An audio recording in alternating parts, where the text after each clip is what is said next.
Sean T. is asking, of all the places you've experienced, which was your favorite and why? You've been a lot of places. Yeah. Every continent except what? Antarctica, right? Except Antarctica. Yeah. I think, aside from the fish, it's not just about the fish. It is very much about the people. It's about the place as well. And I think in terms of landscape, which is very important for me, I think I would put Mongolia there in first place. Mongolia? Yeah, absolutely. Okay. We were there fishing for the taimen. This is just a sort of a selection of places that we've been. It's Ethiopia. That is somewhere tropical. But no, the thing is, I fish a lot of tropical places, and I quite like mountains as a bit of an antidote. And Mongolia is deep frozen for most of the year. But when we were there, there was about a month where it is green, and it's literally breathtaking.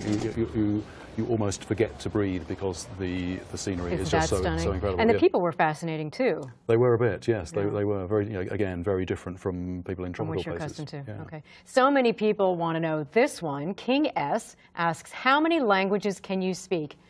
How many, Jeremy? The only language besides English that I speak fluently is Portuguese, but I probably speak bits of maybe about a dozen other languages in sort of decreasing levels of usefulness. But I've actually studied quite extensively Hindi, Russian, Lingala, which they speak in the Congo, bits of Pidgin, all sorts of things. I think what's important is actually making the effort. Even if you've got a few words, and that's true of every traveler, right? It is, but I think particularly for us, because everything that we do is very much a collaboration between me and the local people. Right, you need their cooperation to find monsters. That's it, and I think people talk about speaking a language. It's actually a lot easier to understand a language than it is to speak it. And for instance, I understand Spanish quite well, but if I try to speak Spanish, it tends to come out as a sort of a garbled Portuguese. And of course, off camera, for the languages you don't speak, we've always got a translator nearby to help you through. Yeah, I will try and do my best to interact with them directly, but we'll have a translator who's normally just out of shot, so it looks like the person is talking to me, but in fact they're talking to the